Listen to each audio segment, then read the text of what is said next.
Hello दोस्तों, आप सभी का आपके अपने channel door step education point पर हार्दिक स्वागत है। उम्मीद है आप सब अच्छे होंगे। अगर आपने अभी तक इस चैनल को सब्सक्राइब नहीं किया तो इसे भी सब्सक्राइब कर लें। आने वाले वीडियो को मिस ना करने के लिए बेल आइकन दबाएं।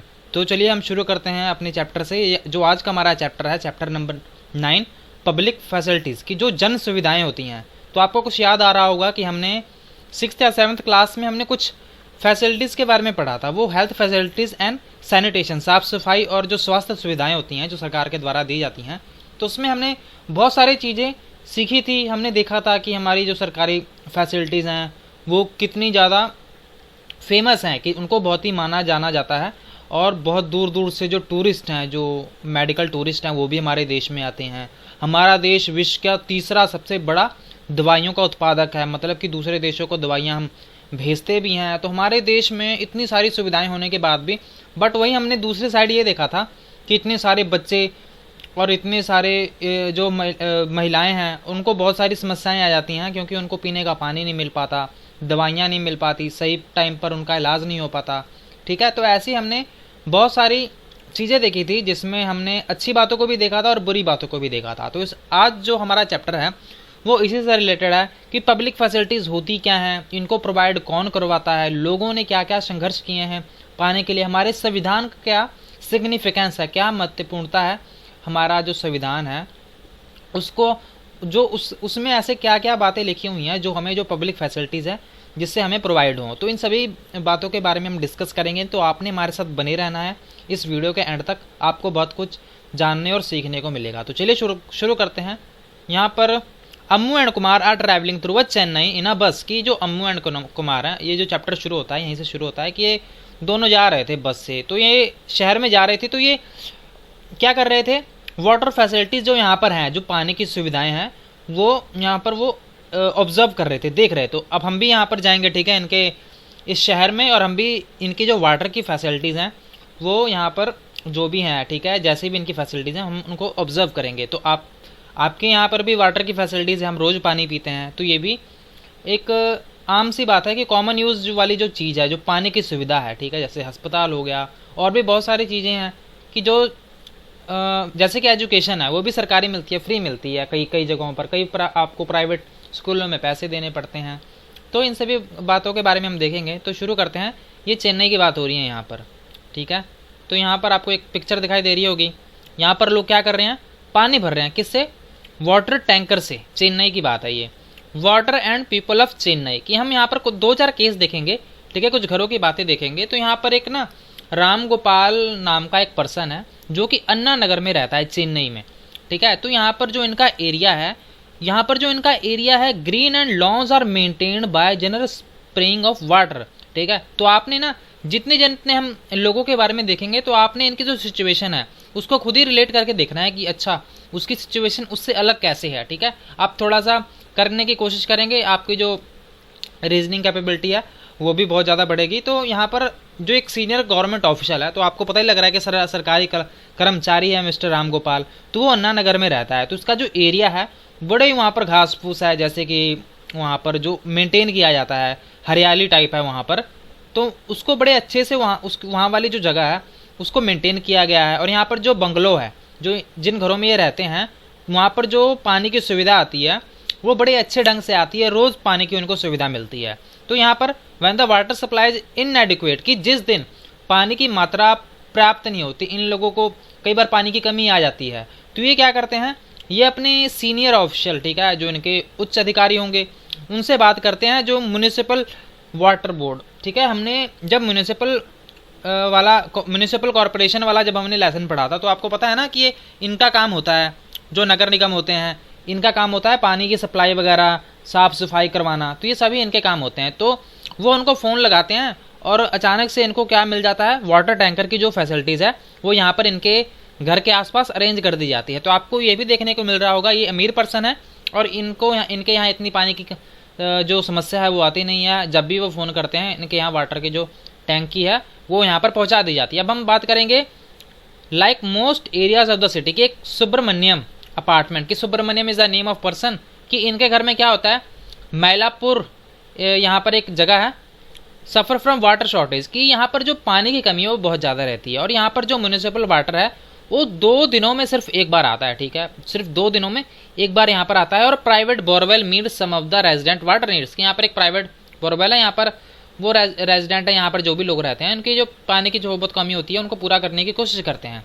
तो ये जो बोरवेल का जो वाटर है जो ज़मीन से निकाला हुआ होता है वो ब्रैकिश होता है। ब्रैकिश क्या होता है कि ये थोड़ा सा खारा पानी होता है। तो आपको पता है खारा पानी कहाँ इस्तेमाल कर सकते हैं लोग, जैसे कि उसको टॉयलेट में या फिर कपड़े धोने के लिए या फिर कोई और चीज़ों के लिए वो उसको उसका जो यूज़ है वो करेंगे। पीने के लिए तो कर नहीं सकते, ठीक है, पीने के लिए वो पानी उस पानी का इस्तेमाल करेंगे नहीं, तो वो क्या करेंगे, उसके लिए वो पैसे खर्च करने पड़ेंगे ना उनको, कि 500 से 600 ये हर बार खर्च करते हैं महीने के, किसके लिए, टैंकर का पानी मंगाने के लिए, फॉर ड्रिंकिंग वाटर।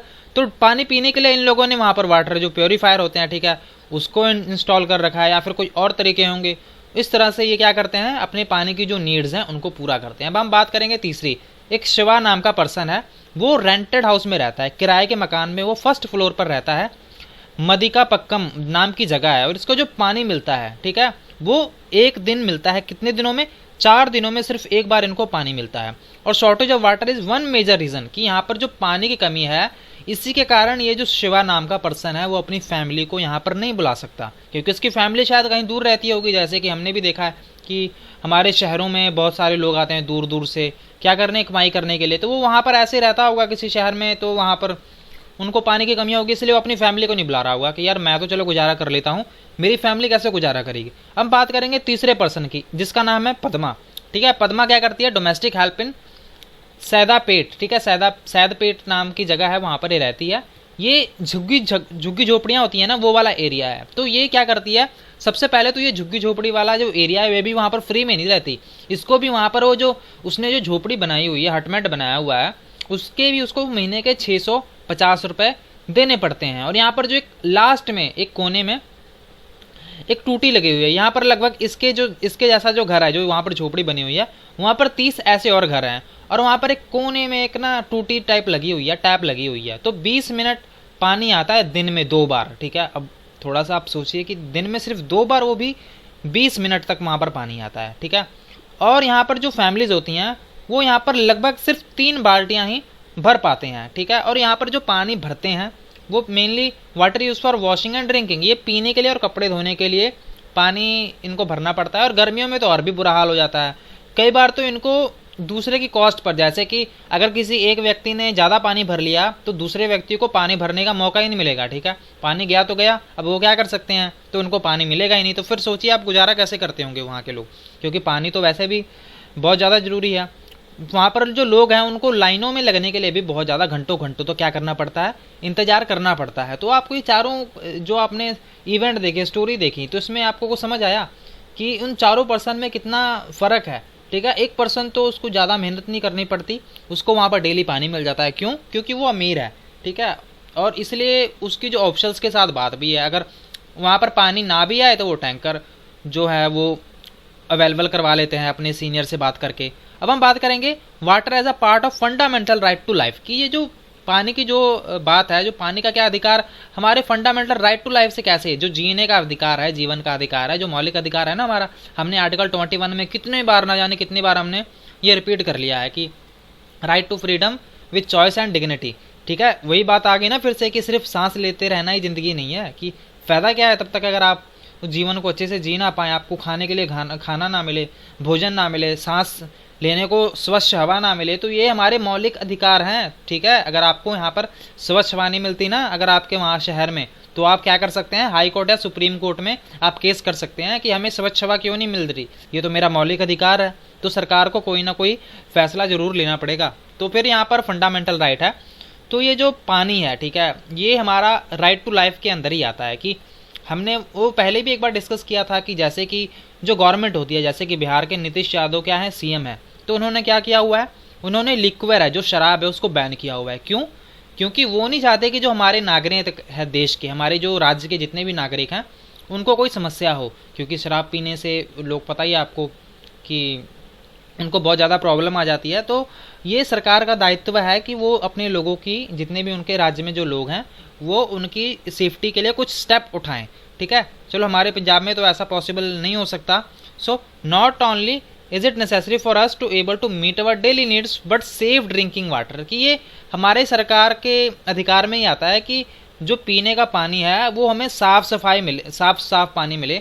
अगर ये साफ ना मिले तो क्या होगा, ठीक है, कि हम ये भी देखते हैं कि बहुत सारे बच्चे और लगभग 1600 भारतीय हर साल क्यों रोज ही मर जाते हैं। क्यों? क्योंकि इनको पीने का साफ पानी नहीं मिलता। आप सोच सकते हैं 1600 भारतीय रोज, क्यों? सिर्फ साफ पानी ना मिलने की वजह से ये मर जाते हैं। और ये क्यों मर जाते हैं? क्योंकि इनको जो पानी, साफ पानी नहीं मिलता। साफ पानी ना मिलने के कारण इनको गंदा पानी पीना पड़ता है। गंदा पानी पीने के कारण जो कंटामिनेटेड वाटर होता है ये बीमार पड़ जाते हैं। तो ये इसमें ज़्यादातर आप देखेंगे ना तो सबसे ज़्यादा 1600 भारतीयों में से सबसे ज़्यादा 5 साल के कम के वो बच्चे हैं, ठीक है। तो ये 5 साल के कम वाले बच्चे हैं, उनकी जो डेथ रेट है वो बहुत ज़्यादा है। तो हमारा जो भारत का जो संविधान है वो क्या करता है, constitution of India recognise the right to drinking as a being a part of right to life under article 21, कि जो आर्टिकल 21 है वो क्या कहता है कि जो पीने का पानी के पीने का अधिकार है वो कौन से आर्टिकल में आता है, आर्टिकल 21 में आता है, कि अनुच्छेद 21 में आता है कि जो आपका जीवन जीने का अधिकार है उसमें ही आपको पानी पीने का अधिकार, स्वच्छ पानी मिलना, ये किसके हाथ में है, ये आर्टिकल हमारे मौलिक अधिकारों के बीच में आता है कि हमें साफ पानी, फूड, स्वच्छ हवा, ये सभी हमारा मौलिक अधिकार है। सो इसका क्या मतलब है कि ये सभी के पास है, भले वो अमीर हो गरीब हो, उनको सफिशेंट अमाउंट ऑफ वाटर, की जितना भी पानी है पर्याप्त मात्रा में उनके पीने के लिए वो मिलना चाहिए। दूसरे शब्दों में यूनिवर्सल एक्सेस टू वाटर है, हमारे संविधान ने ये दिया हुआ है। तो अब there have been several court cases, कि हम देखेंगे ना कि हमें हाई कोर्ट में, सुप्रीम कोर्ट में बहुत सारे ऐसे केस भी किए हुए हैं कि हमें पानी नहीं मिल रहा पीने का। तो 2007 की बात है, आंध्र प्रदेश में कोर्ट था, उन्होंने एक ना केस सुना था। इसमें क्या कहा गया था, इसमें जो विलेजर थे, एक महबूब नगर नाम का एक जिला था। तो वहाँ पर एक विलेजर थे, उन्होंने क्या किया, उन्होंने कहा ना कि हमें ना यहाँ पर गंदा पानी पीने को मिल रहा है, कंटेमिनेटेड ऑफ ड्रिंकिंग वाटर। इन्होंने शिकायत की कि यहाँ पर ना एक कंपनी है, कपड़ा उद्योग है, वो क्या करते हैं कि जो पॉइजनस, जो भी जहरीला केमिकल मिलता है वो इस ज़मीन पर छोड़ देते हैं, ठीक है। इसके कारण जो ग्राउंड वाटर है उसमें ये पानी मिल जा रहा है, और इसके कारण जो हम पानी पी रहे हैं, जो भी हम सिंचाई कर रहे हैं वो दूषित पानी से कर रहे हैं। तो हम लोग मरेंगे, ऑब्वियस सी बात है। उस टाइम पर जो सुप्रीम कोर्ट था, उस टाइम कोर्ट ने क्या कहा था, जो महबूब नगर था, कि यहाँ पर लगभग सभी पर्सन को 25 लीटर साफ पानी दिया जाए। यहाँ पर जितने भी लोग हैं 25 लीटर सभी को पानी देना पड़ेगा इन कंपनी के द्वारा। उस टाइम पर ये फैसला लिया गया था, ठीक है। तो सुप्रीम कोर्ट ने ऐसा क्यों कहा, क्योंकि हमारा फंडामेंटल राइट है, जो मौलिक अधिकार है, उसका हनन हो रहा था। अब देखेंगे पब्लिक फैसिलिटीज होती क्या है, ठीक है, जन सुविधाएं क्या क्या होती हैं। तो हमने देखा था कि पीने का पानी, साफ सफाई, बिजली, जो पब्लिक ट्रांसपोर्ट है, हम जाते हैं ना बसों से, आपने देखा होगा कि रोडवेज चल रही होती हैं, सरकारों द्वारा चलाई जाती हैं। आपने मेट्रोज देखी होंगी, ट्रेन होगी, ठीक है, ये सारा किसके द्वारा चलाई जाती हैं, ये सरकारों के द्वारा ही चलाई जाती हैं। तो ये सभी चीज़ें हैं, स्कूल हो गए, कॉलेज हो गए, ये सभी क्या है, ये सब पब्लिक फैसिलिटीज़ हैं। तो आपको पता है ना कि आर्टिकल 15 क्या कहता है कि इन सभी प्लेसेस पे, ठीक है, on the ground of race, religion, caste, sex या फिर प्लेस ऑफ बर्थ, इस जगह पर आपके साथ भेदभाव बिल्कुल नहीं किया जा सकता। तो ये जो पब्लिक प्लेसेस हैं यहाँ पर भी आपके साथ भेदभाव नहीं किया जा सकता। तो ये तो चलो वैसे मैंने एक बात बता दी, बट यहाँ पर आपको ये भी देखने को मिलता है कि जो पब्लिक फैसिलिटीज़ है ये एक बार अगर हमें जब मिल जाती है ना, तो ये सिर्फ एक पर्सन को बेनिफिट नहीं करती। कि अगर जैसे कि कोई स्कूल खुल गया तो क्या ये सिर्फ कुछ बच्चों के लिए ही फ़ायदा करेगा, वो तो जनरेशन ऑफ जनरेशन, जितने भी बच्चे वहाँ पर, जितनी भी पीढ़ी के बच्चे वहाँ पर पढ़ने आते रहेंगे, उन सभी के लिए बेनिफिट है वो तो, कि वो धीरे धीरे जितने भी बच्चे आएंगे सभी को वहाँ पर शिक्षा मिलेगी। कोई हॉस्पिटल खुल गया तो वो वहाँ पर कोई भी अपना इलाज करवा सकता है। बिजली आ गई तो सभी गाँव में जितने भी लोग हैं सभी बिजली का यूज़ करेंगे। तो यहाँ पर बहुत सारी आपको चीज़ें देखने को मिलती हैं कि ये सिर्फ फैसिलिटीज़, जो पब्लिक फैसिलिटीज़ होती हैं, सिर्फ एक पर्सन के लिए नहीं होती, सभी के लिए होती हैं। तो गवर्नमेंट का क्या रोल हो सकता है। तो एक बात और, यहाँ पर हमारा आर्टिकल आपको पता है ना, आर्टिकल 21 का पार्ट ए, ये क्या कहता है, आर्टिकल 21 का पार्ट ए हमें ये बताता है कि ये जो हमारा अधिकार है, ठीक है, कौन सा अधिकार, कि 6 से लेकर 14 साल के जो बच्चे हैं उनको राइट टू फ्री एजुकेशन है, ठीक है ना, कि उनको शिक्षा का जो अधिकार है वो फ्री में सरकार के द्वारा दिया जाएगा, जो कि प्राइमरी स्कूल के बच्चे होते हैं, आपको पता ही है। तो वहाँ पर क्या है, 6 से लगभग 14 साल के बच्चे होते हैं, उनको जो शिक्षा का अधिकार है वो फ्री में दिया जाएगा। लगभग 8वीं क्लास तक होता है ना प्राइमरी एलिमेंट्री स्कूल, तो उसमें वो दिया जाता है। तो ये हमारे संविधान में ये दिया हुआ है कि आपको देना ही पड़ेगा। इसमें अब गवर्नमेंट का क्या रोल है, गवर्नमेंट क्या कर सकती है इन पानी की जो सुविधा है इसमें मिलने या ना मिलने में। तो आपको ये पता है ना कि जो ये पानी की सुविधाएं होती हैं, या फिर जैसे कि कैंपेन नहीं चलाए होते कि मलेरिया भगाओ, कि मलेरिया नहीं होना चाहिए किसी को, तो या फिर ट्रेनें जो चलती हैं, या फिर इलेक्ट्रिसिटी भी आप देख सकते हैं। तो ये जो सारी सुविधाएं जो हमें दी जाती हैं, तो आपको क्या लगता है ये सरकारें जो होती हैं क्या ये मुनाफा कमाने के लिए, प्रॉफिट कमाने के लिए हमें देती हैं? बिल्कुल नहीं। तो ये अगर हम देखेंगे थोड़ा सा डीप में, अगर आप 9वीं 10वीं की या फिर 11वीं 12वीं की, अगर आप इकोनॉमिक्स की या फिर ज्योग्राफी की अगर किताब देखेंगे, तो सरकारें क्या करती हैं, उन जगहों पर फैक्ट्री खोलने की कोशिश करती हैं जहाँ पर जो ग्रामीण इलाके होते हैं। इससे क्या होगा कि ग्रामीण इलाके होंगे, उनका विकास होगा। तो इससे आपको लगता है कि सरकार को बेनिफिट होगा? बिल्कुल नहीं। क्योंकि अगर हमने जब ज्योग्राफी का जब लेसन पढ़ा था 7th का, ठीक है, 6th पता नहीं 7th का था, तो उसमें हमने देखा था कि जो भी फैक्ट्रीज खुलती हैं उसमें किन किन बातों का ध्यान रखना पड़ता है कि कच्चा माल उपलब्ध हो, बाजार पास में हो, और हमें कितनी सारी सुविधाएं वहाँ पर, ट्रांसपोर्ट फैसिलिटीज़ सारी वहाँ पर होनी चाहिए। तो ये सभी जो फैसिलिटीज़ हैं ग्रामीण इलाकों में तो रहेंगे नहीं। तो सरकारें क्या करती हैं, ऐसी जगहों पर ये जो अपने ये जो भी पॉलिसी चलाती हैं, तो इससे उनको घाटा भले हो जाए, ठीक है, पर उनको इतना मुनाफा नहीं होता। तो ये क्योंकि हमारे कल्याण के लिए चलाई जाती हैं जो भी पॉलिसीज चलाई जाती हैं। तो जैसे कि अगर आप गवर्नमेंट कॉलेज में भी जाएँ, ठीक है, तो वहाँ पर जो टीचर्स होते हैं, जो वहाँ पर पक्के प्रोफेसर होते हैं, उनकी सैलरी कितनी होती है, 1 लाख जो मैक्सिमम होगी, ठीक है, या फिर लगभग 1.5 लाख या फिर 40 से 50 हज़ार उनकी जो प्रोफेसर्स की सैलरीज होती है। तो ये ऐसा क्यों है? तो आपको लगता है कि क्या जो स्टूडेंट से पैसा लिया जाता है उनसे उनकी जो सैलरी है वो दी जा सकती है? नहीं, क्योंकि सरकारी स्कूलों में या फिर कॉलेजों में जो उनसे चार्ज वसूला जाता है वो इतना ज़्यादा नहीं होता। तो कहने का मतलब यही है कि जो उनको चार्ज किया जाता है वो कम किया जाता है, वो प्रॉफिट के मोटिव से नहीं किया जाता। तो ऐसे ही अगर कोई पानी की सुविधा अगर लगानी है, तो या फिर कोई मेडिकल फैसिलिटीज़ खोलनी है, कोई हॉस्पिटल खोलना है, स्कूल या फिर कोई और भी खोलना है, तो इसमें जो प्राइवेट इंस्टीट्यूशन होंगे वो तो आएंगे नहीं, क्योंकि अगर वो आएंगे तो वो तो ज़्यादा चार्ज करेंगे ना, क्योंकि उनको तो प्रॉफिट कमाना है जो प्राइवेट कंपनी है। अगर हम प्रीवियस वाले चैप्टर में देखें तो उसमें हमने देखा था कि जो मीडिया के जो लोग होते हैं उसमें जो बिजनेस हाउसेज होते हैं उनका बहुत ही बड़ा रोल होता है कि उनको कंट्रोल करते हैं बिजनेस हाउसेज की। जैसे कोई क्रीम है या फिर कोई भी एडिबल प्रोडक्ट है, तो वो क्या करेंगे, उसकी सारी अच्छी बातों को ही दिखाएंगे, उसकी बुरी बातों को कोई नहीं दिखाएगा कि ये प्रोडक्ट बहुत अच्छा है, आप इसे खरीदिए, ठीक है। तो ये मीडिया क्या है, ये बायस्ड मीडिया है। तो इसी तरह हमें ये पता लग रहा है कि ये जो भी काम करेंगे ये सिर्फ अपने प्रॉफिट के लिए करेंगे। बट ये जो सरकारी कर्मचारी होंगे, जो भी सरकार होगी, ये लोगों की भलाई के लिए काम करेंगे। जितने भी हॉस्पिटल खोलेंगे, क्योंकि इनको लोगों की भलाई करनी है, कोई चार्ज नहीं वसूलना। तो यह क्या करेंगे कि ये अगर वहाँ पर लोगों को पानी की फैसिलिटीज़ प्रोवाइड करवा भी रहे हैं तो इतने ज़्यादा प्राइजेस ना हो। तो वहाँ पर जो कंपनियाँ आएंगी, अगर कंपनियाँ वहाँ पर पानी की फैसिलिटीज़ प्रोवाइड करवाएंगी तो वो तो ज़्यादा चार्ज वसूलेंगी, तो लोगों पर बहुत ही ज़्यादा बर्डन आ जाएगा। फिर लोगों को पानी तो वैसे नहीं मिल पाएगा। तो इसलिए ये देखा जाता है कि जो पीने की जो फैसिलिटीज़ है वो प्रोवाइड करवाई जाए किनके द्वारा, पब्लिक के द्वारा, मीन्स कि सरकार के द्वारा ही वो प्रोवाइड करवाई जाए, ना कि प्राइवेट के द्वारा, जो निजी कंपनियां होती हैं उनके द्वारा ना प्रोवाइड करवाई जाए। तो यहाँ पर आपको दिख रहा होगा कि जो सरकार होती है वो हेल्थ फैसिलिटीज़ में इसलिए वो सबसे ज़्यादा आगे आती है। गरीबी हटाओ, ठीक है, ऐसे ऐसे वो स्लोगन उठाती है जिनमें उनका कोई ज़्यादा प्रॉफिट नहीं होता, फिर भी वो लोगों की भलाई के लिए उनको वहाँ पर आना पड़ता है। तो पब्लिक फैसिलिटीज़ में वहाँ पर बेसिक नीड्स आ जाती हैं, आपको पता लगी क्या होगा। तो जो हमारा कॉन्स्टिट्यूशन है वो गारंटी देता है कि जो ऑल पर्सन्स जो रह रहे हैं हमारे यहाँ पर, उनके जो राइट टू लाइफ है वो उसका उल्लंघन ना हो, कि उनको पीने का पानी मिले, सारी जो फैसिलिटीज़ हैं वो लगभग उनके पहुँच तक आएँ।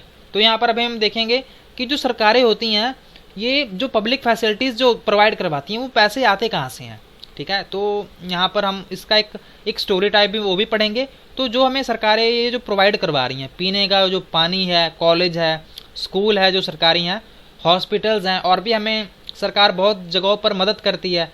तो ये सारे पैसे आते कहाँ से हैं? क्या वो हमें फ्री में ही सब कुछ दे रही है? नहीं, ऐसा बिल्कुल नहीं है। तो गवर्नमेंट हर साल बजट बनाती है, गवर्नमेंट अपना हर साल बजट बनाती है, पार्लियामेंट में उसे पेश किया जाता है, और गवर्नमेंट क्या बताती है कि हमारे जो पास हैं, जो इनकम है वो कहाँ से आएगी, हम कितने रुपए खर्च करेंगे। तो ये सारा उसमें ब्यौरा दिया होता है, और इसी को ध्यान में रखकर जो सरकार होती है वो पैसे खर्च करती है। तो वो ये देखती है, जब वो देखते हैं कि हमें इनकम आएगी कहाँ से, तो वो पहले हिसाब लगाते हैं कि हमारे देश में इतने नागरिक हैं, इतने प्रोडक्ट बन रहे हैं, इनको बेचा जाएगा तो इस पर इतने टैक्स लगाया जाएगा, जैसे जीएसटी आपको पता ही है। अगर ये प्रोडक्ट बेचा गया, अगर ये बाज़ार में कोई कमीज बेची गई, इस पर हम इतना टैक्स लगाएंगे। अगर किसी पर्सन की 10 लाख से ज़्यादा सैलरी है तो हम उस पर इतना ज़्यादा टैक्स लगाएंगे, जो इनकम टैक्स होता है ना, आपको पता है। तो वो जो सारा पैसा होगा वो सारा इकट्ठा करके यही लोग हम पर क्या करते हैं, ये खर्च करते हैं। तो सबसे ज़रूरी है ना ये कि जो बेसिक जो हमें फैसिलिटीज़ दी जाती हैं, जैसे कि एजुकेशन हो गया, वाटर हो गया, या फिर और भी बहुत सारी यहाँ पर चीज़ें हो सकती हैं जो कि हमारे ज़िंदगी के लिए बहुत ज़्यादा ज़रूरी हैं। तो ये सरकार के लिए बहुत ज़्यादा ज़रूरी है कि इन सभी चीज़ों का ध्यान रखे। और यहाँ पर एक स्टोरी है, यहाँ पर 2 स्टूडेंट है, अम्मू एंड कुमार। तो ये आपको पता है, मैंने स्टोरी यहीं से शुरू की थी। अम्मू एंड कुमार बातें कर रहे थे।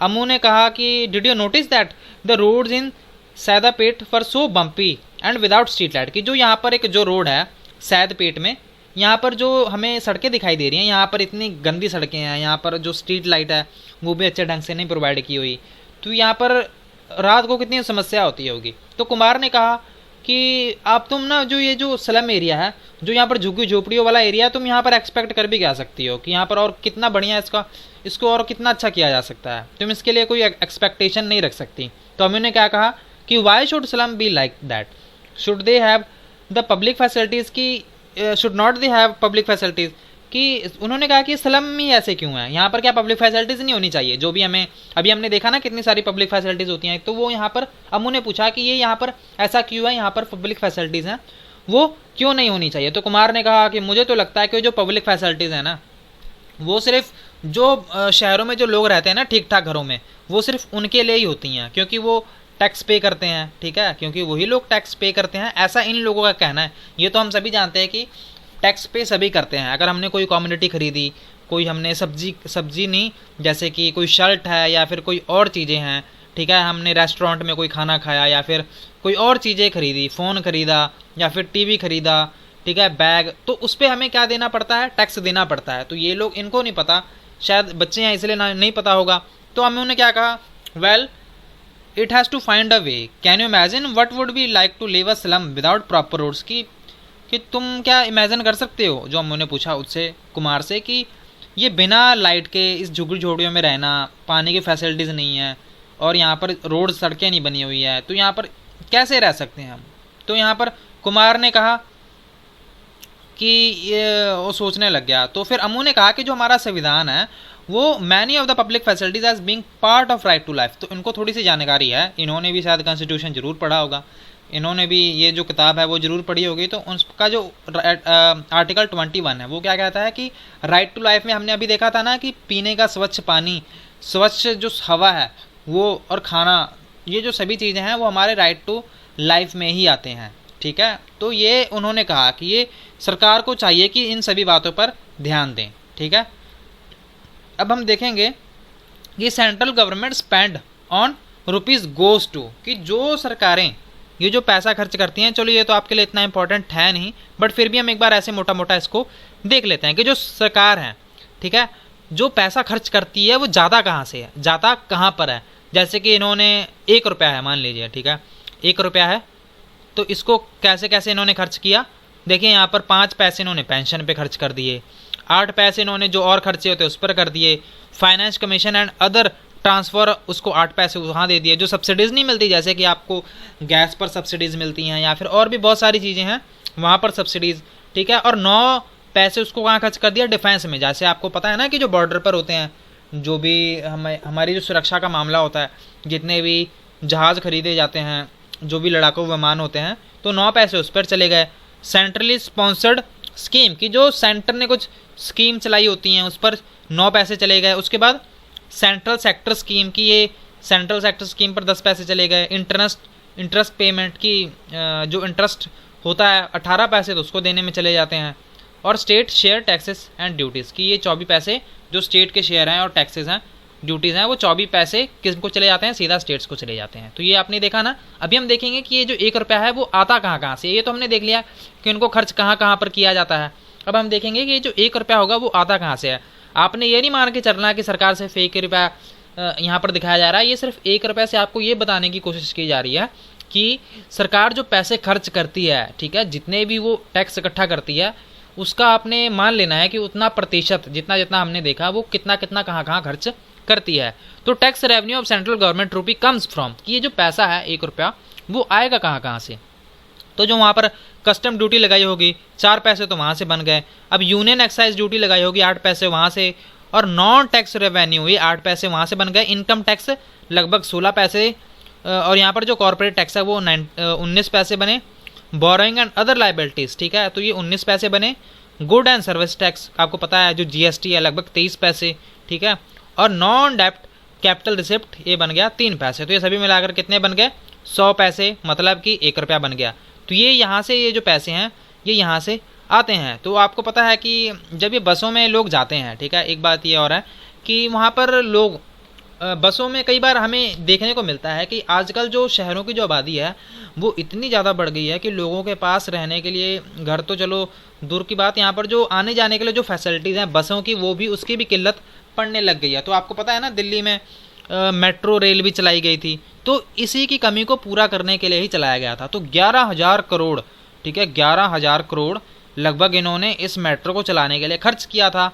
तो ये एक बात कही जा रही है कि अगर इन्होंने पहले ही ध्यान दिया होता बसों पर तो इतने ज़्यादा पैसे, इतने ज़्यादा इकट्ठा जो खर्च किए गए हैं इससे थोड़ा सा बचा जा सकता है कि ये जो पैसे हैं इनको कहीं और भी लगाया जा सकता है, कि उनकी जगह इन्होंने शुरू से ही इन टेक्नोलॉजी का जो भी बसेज हैं उनको अच्छे ढंग से ये चलाया होता। तो ये भी एक बात थी।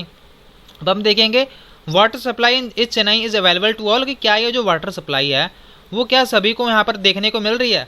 तो यहाँ पर ये कह रहे हैं कि हाँ अभी बिल्कुल इसमें तो कोई दो राय नहीं है कि जो पब्लिक फैसिलिटीज़ हैं should be made available to all. In reality we see that there is a great shortage of such facilities, की जो भी हमें ये जो फैसिलिटीज़ मिलती हैं ये सभी जगहों पर नहीं दी जाती, ना मिल सकती हैं। तो क्या होता है कि हम इसमें अभी यही देखेंगे कि जो पानी की जो फैसिलिटीज़ हैं वो इसकी क्या इंपॉर्टेंस है, जो पब्लिक फैसिलिटीज़ है कितनी इंपॉर्टेंस है। तो यहाँ पर हम देखेंगे कि जो चेन्नई में, ठीक है, जब हमने चैप्टर पढ़ा था तो हमने देखा था कि पानी की समस्या बहुत ज़्यादा है। जो म्यूनिसिपल सप्लाई है वो भी सिर्फ आधे लोगों की कमियों को पूरा कर पा रहे हैं, पानी की जो उनकी नीड्स हैं, ठीक है, वो ज़्यादा पानी सप्लाई कर नहीं पाते। तो इसके कारण क्या होता है, यहाँ पर जो कॉलोनीज़ होती हैं इनको बहुत ज़्यादा कम पानी मिलता है, ठीक है। हमने ऊपर कितनी सारी एग्जाम्पल देखी थी, ठीक है, किसी को भी घर में अच्छे ढंग से पानी नहीं मिल पा रहा था। तो जो तो होंगे गरीब लोग, ठीक है, वो तो पैसे देकर टैंकर भी नहीं मंगा सकते। मिडिल क्लास फैमिली वाले वो तो थोड़ा बहुत कर लेंगे, ठीक है, बाकी तो आप समझ ही रहे हैं कि जो पर्सन अमीर होगा वो तो कर लेंगे, बट जो गरीब होंगे उनको बड़ी पानी की किल्लत होगी, वो तो नहीं कर पाएंगे, ठीक है। जो बोतल वाटर होगा वो तो वैसे ही आपको पता है महंगा होता है, तो गरीब लोग तो वहाँ पर थोड़ा सा मुश्किल से ही डील कर पाएंगे।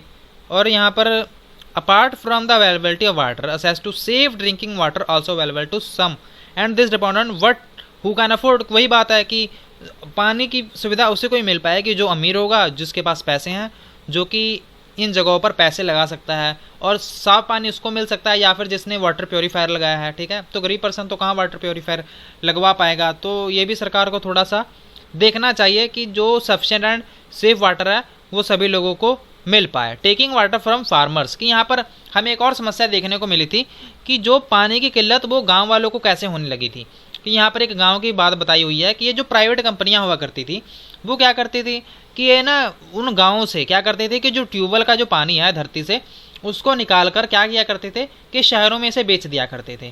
तो ये किसानों के पास आते थे और कहते थे कि ये लो थोड़े से पैसे और हमें ना ये यहाँ से पानी निकालने दो। तो किसान के पास तो वैसे ही आपको पता है इतने पैसे होते नहीं हैं, तो कहते थे ठीक है मान जाते थे। यहाँ पर एक गांव है ममांदूर, पलूर एंड करुणगिजी, ठीक है, तो ये 3 जगह थे। तो ये यहाँ पर आया करते थे। तो यहाँ पर लगभग रोज़ 13,000 वाटर टैंकर्स यहाँ पर आया करते थे। अब आप सोचिए कि 13,000 टैंकर्स सीधे आ रहे हैं और जो धरती से पानी है, जो ग्राउंड वाटर है, उसको निकाल कर यहाँ पर चले जा रहे हैं। तो आपको नहीं लगता कि वहाँ पर जो किसान रहते होंगे उनको पानी की किल्लत आती होगी, वहाँ पर पानी की कमी आ गई होगी, और वहाँ पर जो लोग होंगे, ठीक है, उनको अब फसलों के लिए भी वहाँ पर पानी नहीं मिल पाता था, फसलों के लिए भी नहीं पूरा हो पाता था। और यहाँ पर जो प्राइवेट, जो निजी कंपनियों के लोग थे, वो यहाँ से क्या करते थे, पानी को ले जाया करते थे। तो इसके कारण इस विलेज में क्या हुआ कि पानी की बहुत ज़्यादा कमी आ गई और जो वाटर लेवल है वो जल्दी से नीचे गिरने लग गया। तो यहाँ इन सर्च ऑफ अल्टरनेटिव कि और क्या विकल्प किए जा सकते हैं। तो यहाँ पर चेन्नई है, तो ये क्या सिर्फ चेन्नई की सिचुएशन है, यहाँ पर ऐसी सिचुएशन हमें बहुत ज़्यादा जगहों पर देखने को मिलती है। तो समर में, गर्मियों में ऐसी बहुत सारी सिटीज़ हैं हमारी भारत की जहाँ पर ये समस्या देखने को मिलती है। तो सरकार के द्वारा जो मानक पैमाना तय किया हुआ है, तो इसमें क्या कहा हुआ है कि लगभग जो सप्लाई ऑफ वाटर है वो एक पर्सन को, जो शहरी अर्बन एरिया में लगभग 135 लीटर एक दिन का, लगभग आप मोटा मोटा हिसाब लगा ले तो 7 बाल्टियाँ, ठीक है, लगभग एक पर्सन को 7 बाल्टियाँ दिन का मिलना चाहिए। बट यहाँ पर जो लोग रह रहे हैं, ठीक है, जो स्लम में लोग रह रहे हैं, उनको कितना मिल पाता है, उनको सिर्फ 20 लीटर, मतलब आप समझ लें कि 7 बाल्टी की जगह उनको सिर्फ 1 बाल्टी ही पानी मिल पा रहा है। तो कितनी समस्या आती होगी। और वही बात अगर हम होटल की बात करें, ठीक है, आपने होटल्स तो देखे हैं ना बड़े बड़े, ठीक है, तो वहाँ पर लोग कितना पानी यूज़ करते हैं, 1600 लीटर लगभग एक पर्सन के द्वारा एक दिन में इतना ज़्यादा जो पानी है उसका यूज़ किया जाता है, ठीक है। कहाँ पर 1600 लीटर और लगभग 80 बकेट्स, ठीक है, 80 बकेट्स इतना एक दिन में इस होटल में इस्तेमाल हो जाता है। तो आप सोच सकते हैं ना कि कितना ज़्यादा डिफरेंस है। वहाँ पर एक गरीब पर्सन है या फिर स्लम एरिया का पर्सन है, उसको 1 बाल्टी भी नहीं मिल पा रहा, और यहाँ पर एक 80 बाल्टीज का जो है वो इस्तेमाल कर लिया जा रहा है। तो आपने एक एडवर्टाइजमेंट भी देखी होगी कि एक पर्सन होता है वहाँ पर, उसने शॉवर खुला छोड़ा होता है, ठीक है, उसमें वो जो सारे पर्सन होते हैं गांव के, वो ऐसे एग्जांपल दिखाया हुआ है कि एक शहर में जब तक शॉवर चलता रहता है, जितने में एक पर्सन नहा रहा होता है, उसके नहाने के बाद लगभग सारा गाँव जो होता है वो पानी पी लेता है, कि सारे गांव वालों की प्यास बुझ जाती है। तो मेन यही बताने की कोशिश की गई है कि जो शहरों में जो पानी है वो ज़्यादा वेस्ट किया जा रहा है। तो ये हमें चाहिए, हम लोगों को ही चाहिए कि जो पानी है उसका हम उपयोग है वो अच्छे ढंग से करें। तो हमें एक और ये बात देखने को मिलती है कि जो पानी है, ठीक है, इनको प्राइवेट कंपनियों के हाथ में क्यों नहीं जाना चाहिए। तो यहाँ पर बहुत सारे रीज़न दिए जाते हैं, तर्क दिए जाते हैं कि इनको सिर्फ सरकार के द्वारा ही प्रोवाइड करवाया जाना चाहिए। जैसे कि जो भी हमें फैसिलिटीज़ मिल रही हैं, ठीक है, अभी आप देख रहे हैं ना धीरे धीरे प्राइवेटाइजेशन हो रहा है, कि निजीकरण हो रहा है सभी चीज़ों का, शिक्षा का देख लें या फिर रेलवेज़ का भी देख लें या फिर आप इलेक्ट्रिसिटी का भी देख सकते हैं। तो निजीकरण होने से क्या हो रहा है, निजीकरण होने के कारण ये जो शिक्षा है ये बहुत ही ज़्यादा महंगी होती जा रही है। तो जिससे आम पर्सन है, जो गरीब पर्सन है, उसकी पहुंच से दूर होती जा रही है। तो ठीक है, तो ये क्यों नहीं उनके पास होने चाहिए, इसके लिए बहुत सारे हमें यहाँ पर रीज़न देखने को मिलते हैं। तो सबसे पहले हम पोर्टो एलेग्रे की बात करते हैं। ये कहाँ का शहर है, ये एक शहर है ब्राज़ील का। ब्राज़ील आपको पता है ना, जिसकी ब्यूएंस, ये जो शहर है, ये जो ब्राज़ील आपने सुना होगा ना, ये हमारा लैटिन अमेरिका, लगभग साउथ अमेरिका में आपको ये मिलता है। There are many poor people, तो यहाँ पर बहुत सारे गरीब लोग हुआ करते थे यहाँ पर, ठीक है, देखने को मिलते हैं। तो यहाँ पर जो बच्चों की जो शिशु होते हैं ना, छोटे बच्चे, उनकी जो मरण दर है यहाँ पर पूरे विश्व में सबसे कम है। क्यों? क्योंकि यहाँ पर यूनिवर्सल एक्सेस है साफ़ पानी की, मतलब यहाँ पर सभी लोगों को पानी जो पीने को मिलता है वो बहुत ही साफ़ मिलता है, और यहाँ पर लोगों को इतनी कमी नहीं है पानी की। जो यहाँ पर इनको लोगों को पैसे वसूले जाते हैं वो भी ज़्यादा नहीं होते, और जो गरीब लोग होते हैं उनसे तो कहते हैं कि आप ज़्यादा मत दो, आप जितना प्राइस हम दूसरों से वसूलते हैं आप उसका भी आधा दे दो। इससे क्या होता है कि जो भी उनका प्रॉफिट होता है वो उनको जो वाटर फैसिलिटीज़ हैं उसको इम्प्रूव करने में लगा देते हैं। इसके कारण क्या होता है कि वो जितना भी वहाँ पर जो पानी की एक्सेस है वो सभी को मिल पाती है, तो जिसके कारण सभी को वहाँ पर पानी की जो फैसिलिटीज़ है वो अच्छे ढंग से मिल पा रही हैं। और ये सारा सरकार के द्वारा ही किया गया है। ये प्राइवेट अगर लोगों के द्वारा किया जाता, निजी कंपनियों के द्वारा किया जाता, तो उनको बहुत ज़्यादा पैसे देने पड़ते और फिर आपको पता ही है वो डील नहीं कर पाते। तो यहाँ पर हमने ये क्या बात की थी कि ये जो फैसिलिटीज़ हैं, ठीक है, जो पब्लिक फैसिलिटीज़ हैं वो सरकारी हाथों में ही क्यों रहनी चाहिए, प्राइवेट हाथों में क्यों नहीं जानी चाहिए। तो इसका बहुत सारे कारण है। तो यहाँ पर जो प्राइवेट सेक्टर होगा वो क्या करेगा, there are very few instance of private water supply की। यहाँ पर आपको जितने भी देखने को एग्जांपल मिलते हैं यहाँ पर मेन पब्लिक के द्वारा ही किए जाते हैं। क्यों? क्योंकि ये जो पब्लिक होते हैं वो क्या करेंगे, वो उनको कम रेट पर प्रोवाइड करवाएंगे। और आपको बहुत ही कम केसेस देखने को मिलते हैं जहाँ पर जो वाटर सप्लाई की जाती है वो प्राइवेट कंपनियों के द्वारा की जाती है, क्योंकि प्राइवेट कंपनियाँ क्या करेंगी, वो बहुत ज़्यादा प्राइस बढ़ा देंगी। तो ये आपने एक बोल्विया में एक केस भी देखा था कि यहाँ पर दंगे भी हो गए थे। राइट्स जो राइट्स होते हैं ना, वो वहाँ पर दंगे फैल गए थे, लोगों ने विरोध करना शुरू कर दिया था कि आप ऐसे कैसे प्राइवेट कंपनियों से प्राइवेट कंपनियों को ये जो पानी की सुविधा है उनको प्रोवाइड करने को कह सकते हैं। तो वो क्या करेंगे, वो ज़्यादा चार्ज करेंगे। ज़्यादा चार्ज करने की वजह से फिर गरीब लोग कहाँ अफोर्ड कर पाएंगे पानी, इसी के कारण ये कहा गया है। तो यहाँ पर जो गवर्नमेंट थी, इनको यहाँ पर बीच में आना पड़ा था, और ये जो उन्होंने दिया था ना, जो कॉन्ट्रैक्ट दिया था प्राइवेट हैंड्स के, जो निजी कंपनियाँ थी उनके हाथों में ये जो उन्होंने काम दिया था, फिर उनको वो वापस लेना पड़ा था कि हाँ अभी चलो आप रहने दो, हम ये अब हम कर लेंगे, क्योंकि ये लोग होंगे उनका विरोध भी फिर सहना पड़ेगा। और यहाँ पर हमें एक और केस देखने को मिलता है कि जो मुंबई में, ठीक है, मुंबई में या फिर हैदराबाद में हमें एक रिपोर्ट दिखाती है कि जो सरकारी यहाँ पर लोग हैं, ठीक है, वो तो इतनी जो पानी की पहुँच है वो लोगों को नहीं पहुँचा पाती। और यहाँ पर ये जो लोग हैं जैसे कि मुंबई या फिर हैदराबाद या फिर चेन्नई में, तो यहाँ पर जो भी डिपार्टमेंट लगे हुए हैं तो ये इनिशिएटिव तो बहुत ले रहे हैं, बट यहाँ पर फिर भी हमें देखने को मिलता है कि ये जितना भी पैसा होता है, ठीक है, अपनी कंपनी का, वो सारा लोगों से ही वसूलते हैं। ठीक है, इसके कारण क्या हो रहा है कि प्राइसेस बहुत ज़्यादा बढ़ जाते हैं और लोगों को बहुत ज़्यादा समस्याएं देखने को आती हैं।